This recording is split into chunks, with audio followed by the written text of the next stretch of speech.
We need always to focus on the impact and the result of what we want to do before finding out how we can do that. I started the journey of happiness and well-being.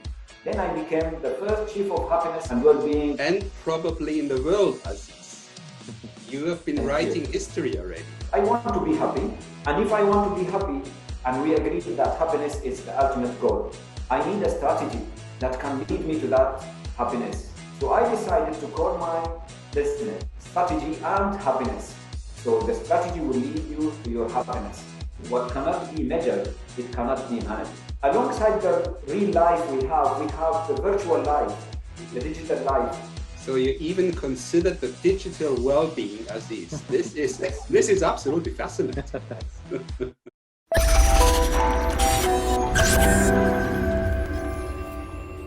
Hello everyone, welcome back to Excellence Talk. As usual, together with Dr. Forstner, we are welcoming an important guest, this time from Dubai, from United Arab Emirates. Our guest is Aziz Alameri. Dear Aziz, how are you? Hi Chris, I'm very good. Hi Murat. I'm honored to join you with this Excellence Talks.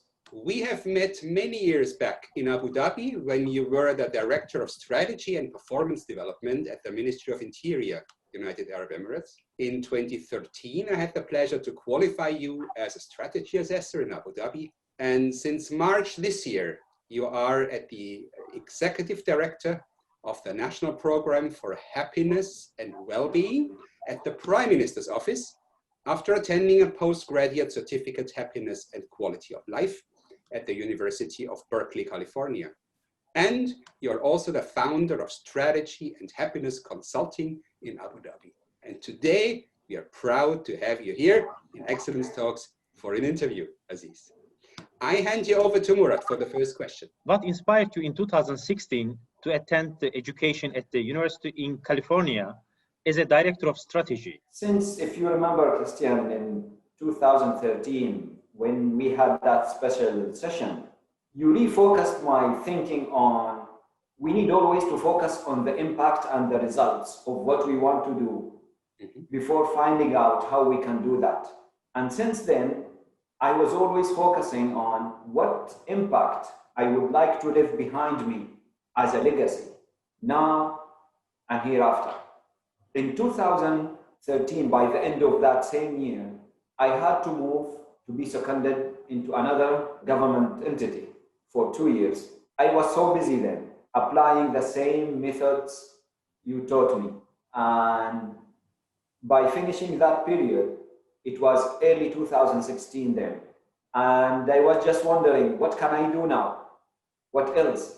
The government started the same year in February 2016, announcing that now we will have the State Minister of Happiness and Wellbeing in the government of United Arab Emirates. And I thought, happiness, it's an end result. It's not something that we can make or do. We have to do components and let these things be done, like now we call it well-being, has to be maintained so that people are capable to be happy. And I thought, who's the best place that can teach me? Again, I had the best teacher in excellence in 2013. Now I was wondering, where can I get the best teacher in happiness and well-being? By searching, I found out that Haas Center in University of California, Berkeley, they have one of the good centers that teach happiness and well-being. And there I started the journey of happiness and well-being. Then I became the first chief of happiness and well-being in the Ministry of Interior. Same year. And probably in the world, Aziz.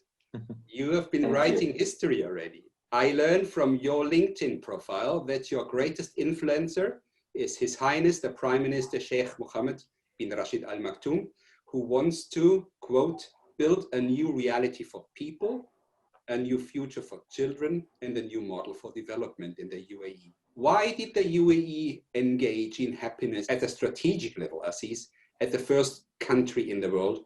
And what is the vision? I will quote first one of the sayings by one of my teachers when I was still in the Ministry of Interior. I asked him, why do we need to do this strategy? Why we need to have a vision for the organization? why don't we just let it go as it used to be? He told me, Aziz, regardless of all the reasons, let's look at it. You and I are getting older. Our children are going to raise. We want them to live in a society that they feel safe. And also when we grow older, we want to feel that there are all good reasons that we can have good life in our journeys while we grow older. I took that message with your message alongside with me on what I do. And by going there with the government, hearing Sheikh Mohammed bin Rashid, asking for things that are impossible for some people to do, and asking sometimes for things some people are not capable even of thinking of, until we came up with the Ministry of Possibilities. It could sound crazy for some people that, what is that? But here we're working with or dealing with paradigm shift of the whole country and society and the government. I believe that whatever we believe that we can do, we can do. Sheikh Mohammed bin Rashid is insisting every day to teach us and guide us that let's think of our dreams and what we dream to do. Let's not think of only what we can do, because if we dream big, we can do big and we will reach big impacts.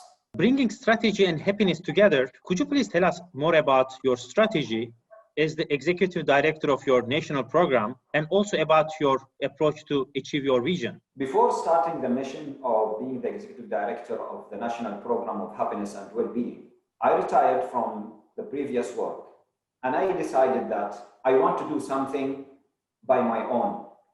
I want to have my own personal impact on humanity.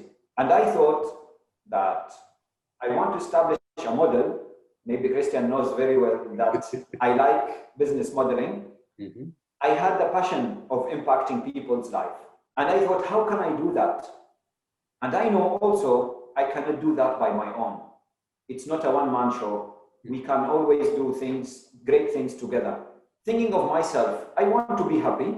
And if I want to be happy, and we agree that happiness is the ultimate goal, I need a strategy that can lead me to that happiness.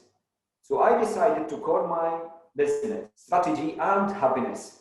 So the strategy will lead you to your happiness. I wrote down my strategy and I established my website, social media accounts, putting down that I can help people or societies to move, or first let's say to decide what is their happiness, and I can help them also find out the roadmap to reach that happiness using the methodology which I was taught by Christian some time ago. And I prepared myself, this is going to be the mission of my life. I wanted to help people and countries or organizations, and I started to do that in 2019 by participating in helping other governments like Egypt, Jordan, Uzbekistan. And I've been teaching and training, coaching some government officials. And I was part of the UAE team in delivering this. Of course, I was doing this as a volunteer. It's a voluntary work. I would love to see my impact or my contribution in other people's life. And this is the best way to do it. If I can impact from the top, then it goes like rain. It will reach big number of people rather than just go and help individuals alone. I had a quote which I always carry with me, that some people read history, but others make history. And I would love to be one of those who make history and write it at the same time. So this is the story of Strategy and Happiness.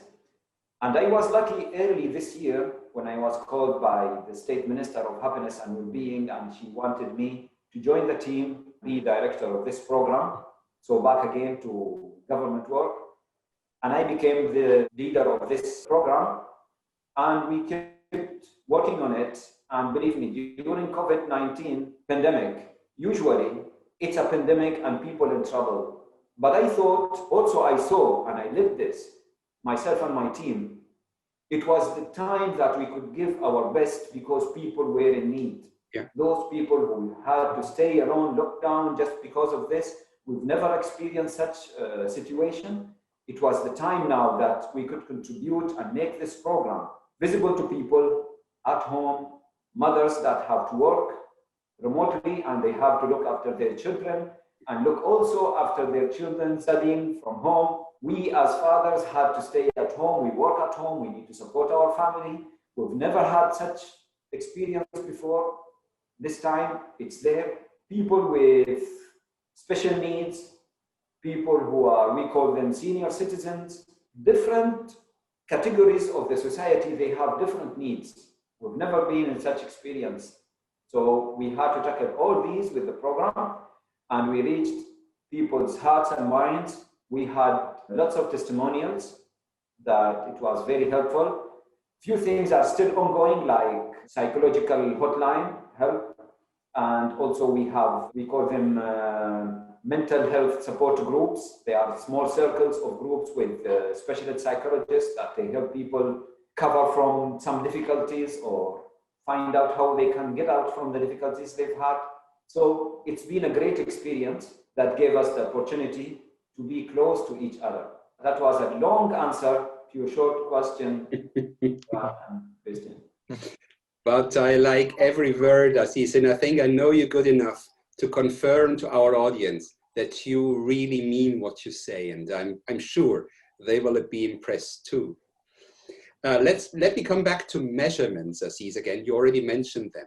How do you measure the success of your program? What does more happiness or more well-being mean specifically now during this pandemic situation? How can you measure that? Again, we've been taught that what cannot be measured, it cannot be managed. So it's always easy to say I'm going to do something, but if I don't measure it, it's difficult to manage it.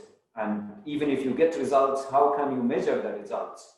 So again, we look at success. What does success look like? Again, our Sheikh Mohammed bin Rashid, he said once a few years ago, I want my nation in UAE to be the happiest nation in the world. Then he came with the Ministry of Happiness idea. When this program started, first thing we wanted to define what is happiness. It took us some time to define it and agree on it. Then we added well-being with it because happiness is the ultimate goal or the end result. Well-being is the mean to bring happiness reasons. Then we decided how can we measure happiness and well-being. There is an international report that it's called the International Happiness Index. And it asks only one question to people. So it's not subjective enough that can bring, let's say, the reasons of how can we reach the happiness in people's life. We decided to have our national survey of happiness and well-being. And that survey, it measures different opinions of different categories of the society. So when we talk male, female, different age categories, special need people. Also, we look at women who work and women who are mothers at home with their needs, senior citizens with their needs, just trying to make sure we don't miss any part or segment of the society. And we asked around 200 questions and just making sure that by doing this every 2 years, we have a good measure that can show where are we with our strategic objective of our national strategy for well-being 2031. And we can say now, okay, what can we do so that we can raise up our level of happiness and well-being so that by year 2031, we are, if not the, at least among the best or happiest nations in the world. The idea also is to find out where are the pain points in the society, and also to find out, we are 7 Emirates in the United Arab Emirates, where exactly the need and the pain point in each emirate, so that both local governments and federal governments, aside with the private sector, we work together so that we bring the results. So as I mentioned earlier, it's not a one-man show, it's not one organization show, it's the whole the government, society's responsibility. We have to work on this together so that we can get to the results, and the impact also will be stronger. Your national program for happiness and well-being is a national program for the United Arab Emirates. How is this program being adopted by businesses in the United Arab Emirates? How can it contribute to the more business excellence? When we were looking at what are the mechanisms that has to be in place so that we can keep this program dynamic. So we had the idea of we need a major council that leads the well-being strategy in the country. And that council, it has like 21 members from different government entities, local and federal, and it works in delivering the strategy. Alongside, we also looked at what's going on with our life here. We found out that there is, alongside the real life we have the virtual life, the digital life. Now it's another world that's going in parallel with our life. We need to work there also. So we decided we need also to have a council for digital well-being. Okay, now we had the two worlds. We work as government, but where are our partners in the private sectors? And the majority of people are in the private sectors. How can we bring, and the money also is there in the private sectors. How can we bring our strategic partners into the loop and make this program dynamic more and more? We decided that we need a council for well-being, but that council should be led by the private sector, with one member from the government, coordinates and makes sure the voice of the private sector is being heard by the government and vice versa. So we talk to each other. It's a dialogue rather than just a message to be sent from one side or another. It's been very successful. Everyone is keen to deliver and to have their impact into the society. All what we need is just to talk to each other and have that dialogue. So you even considered the digital well-being, Aziz. This is absolutely fascinating. Because as I mentioned, the moment we started this pandemic, everything has moved to digital life. We had that argument of remote working for a number of years within the government, not only in UAE, in many countries. Are we capable as government to let our people work remotely? And that argument went on and on until COVID-19 came on and showed us that we can do a lot by working remotely, studying remotely, shopping remotely. Many things we thought that it's not possible, that it cannot be now. Maybe we need 10, 15 years later on in the loop, and then we will reach that. But COVID-19 brought it earlier. It did the fast forward in many things in terms of digital life. It became true. Digital life and virtual life, it's a real one. It's there, it's happening, and we have to deal with its challenges and with its benefit at the same time. I think it's safe to say, Aziz, that with your national program, you are the benchmark for the world. And now I consider what you said in the beginning of this interview, that your personal private goal is to improve your footprint in the world. And now consider that we have more and more international audience who listen to our regular excellence talks. Imagine there are people out there who have never heard about this program before, I guess most of them. What would be your advice to other governments or maybe executives in other countries who may be fascinated by a program and want to start a similar program? What would be your message for them? My message would be always, let's not reinvent the wheel. As long as it has been done, then it can be done again and again and again. It's a dream we had long ago.